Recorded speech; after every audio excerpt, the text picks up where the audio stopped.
we were made aware, leading to the recusal of Judge Glanville, that there was an ex parte meeting that occurred on June 10th, Monday, June 10th.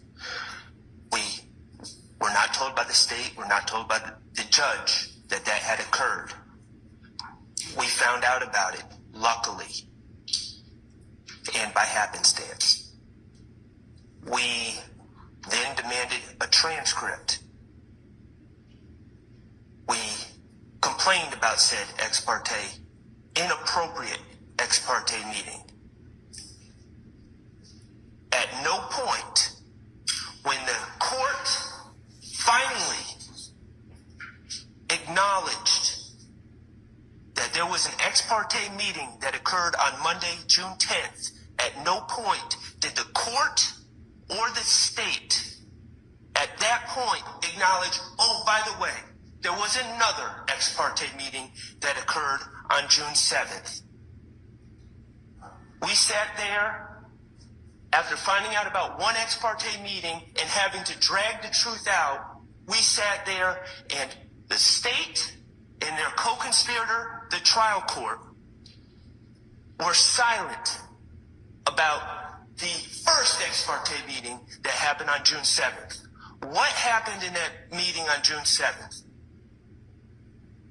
The state went in and disparaged defense counsel. The state, with no one else there, trashed a fellow member of the bar, Mr. Melnick, trashed another fellow member of the bar, Caleb Bumpus, presumed the guilt of all these individuals, including my client, Shannon Stillwell, and all but accused myself and Mr. Steele of being co-conspirators in this YSL enterprise. And the judge agreed. And the judge said in his ex parte meeting, yes, I've observed these things. The judge presumed the guilt of all the defendants. The judge presumed the guilt of myself and co-counsel, Mr. Steele. And all this, people have been saying to me throughout this whole trial, why does Judge Glanville have it out for you? And it never made sense.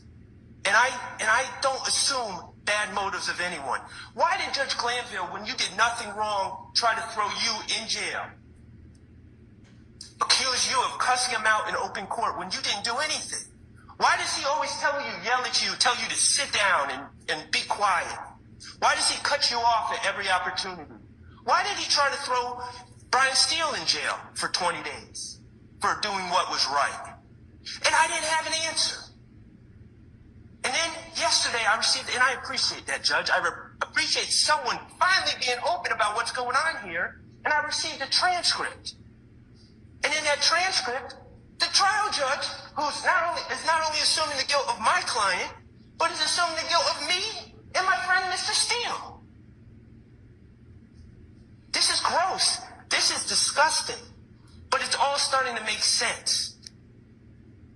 It clicked when I read that transcript last night. This is not okay. Nothing about this is okay. These gentlemen have a right to a fair and impartial judge. And I appreciate the fact that you are going to be a fair and impartial judge. But the reality, Judge, is that they don't have a right to a fair and impartial judge starting on witness 76 of a trial after 9 months or whatever it is. They have the right to a fair and impartial judge from the beginning. And this is absolutely gross and disgusting. And the bottom line is there's a lot more discussions that need to be had about this. But the bottom line is, if you ask me, do we need to revisit the rulings of the judge who sits in chambers secretly and talks to the other side and says, yes, I've been observing this. I've been observing this about what's going on in trial. The judge that says, not only I'm going to meet with you on Friday and on Monday, but if we need to talk during the weekend, yeah, we can do that. The judge that suggests handing Mr. Copeland a list of questions. Do we need to revisit those rulings? Absolutely, we need to revisit those rulings. We need to revisit everything. This is broken, and it's not okay.